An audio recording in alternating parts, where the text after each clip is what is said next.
ये कॉल वही लेंगे। अब एक चीज चल रहा है आजकल, आपने देखा होगा, मोबाइल पे वीडियो आते होंगे, खबरों में भी, अखबार भी पढ़ते हैं। ये जो एनडीए है आपका कुनबा, उसके कई सारे बड़े जो चेहरे हैं, उसमें डिप्टी सीएम सम्राट चौधरी हों, प्रदेश अध्यक्ष दिलीप जायसवाल हों, सांसद संजय जायसवाल हों, आपके कुलीग जो आपके मित्र भी हैं, अशोक चौधरी का मैं जिक्र कर रहा हूं, इन सब पे तमाम भ्रष्टाचार के आरोप लग रहे हैं। और विपक्ष कह रहा है, विपक्ष की आप तो आपके घर के अंदर से आवाज उठ रही है भाई साहब। आरके सिंह को मैंने सुना, आपने भी सुना होगा, वो कह रहे हैं इनको नहीं हटाएगा तो मैं नई पार्टी बना लूंगा। नीतीश जी अगर चेतन अवस्था में रहती तो बर्खास्त कर दिए गए रहते। आप पार्टी के राष्ट्रीय अध्यक्ष हैं भाई। देखिए, ऐसा है कि किसी तरह का एलिगेशन लगाना एक पार्ट है पॉलिटिक्स में, सब आप एलिगेशन लगा सकते हैं। और मुझे लगता है कि जिन लोगों की बात कर रहे हैं, सब लोगों ने अपने अपनी तरफ से उस पर जो कुछ बोलना है बोला भी है। मीडिया में जो जिन लोगों का भी नाम ले रहे हैं, सब लोगों ने अपने तरफ से जो उन पर बात आई है उसका जवाब भी दिया। मीडिया एलिगेशन लगाना एक चीज है, लेकिन उन्होंने अपना पक्ष रखा।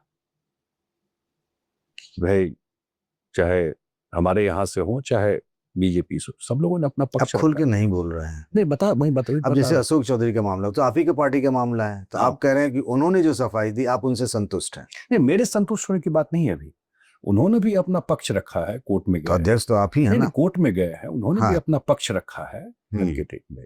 उन्होंने भी कहा है जो स्पेसिफिक उन पर जो बात कही गई है उसका उन्होंने मीडिया में जाके जवाब दिया है। क्योंकि जो लोग नीतीश कुमार जी को जानते हैं कि जब भी इस तरह की चीजें हुई तो उन्होंने कहा कि आप अपनी बात बताइए, सफाई रखिए, नहीं तो मंत्रिमंडल से बर्खास्त। मैं कह रहा हूँ उन्होंने अपनी बात रखी है। तो आप उससे मुतमईन हैं? नहीं, मैंने कहा उन्होंने भी अपनी बात रखी है, जाकर के मीडिया में भी रखी है, वो शायद कोर्ट भी गए। हाँ, कोर्ट गए उन्होंने 100 करोड़ का मीडिया में भी रखी है जो स्पेसिफिक उन पर जो बात आई। प्रशांत किशोर को तो आप उनको बोलते बोलते सुना होगा, उन्होंने, आपने उनको, आप उनके साथ भी रह चुके हैं। प्रशांत किशोर ने कहा अगर जेडीयू को 25 सीट आ गई ना तो पॉलिटिक्स से रिटायरमेंट ले लेंगे। अब वो ये स्पेकुलेट करके बोल सकता है चीजों को। और जहां तक जेडीयू की बात है तो वो तो बहुत लोग तो लोकसभा में भी जेडीयू को वाइंड अप कर रहे थे जब लोकसभा का चुनाव हो रहा था। तो हाँ, ये बात सही है। दिल्ली में भी मैं सुनता था, लोग बोलते थे कि बीजेपी का तो अच्छा रहेगा, जेडीयू तो गड़बड़ हो सकता है, गड़बड़ हो जाएगा। 5-6 सीट से ज्यादा जेडीयू का नहीं है। रिजल्ट आपके सामने है। लोकसभा चुनाव में, इस विधानसभा चुनाव में इतना जरूर कह सकता हूं कि जेडीयू अपना बेस्ट परफॉर्मेंस देगा। हाँ, ये अब दूसरी बार हुई, तीसरी बार कह रहे हैं।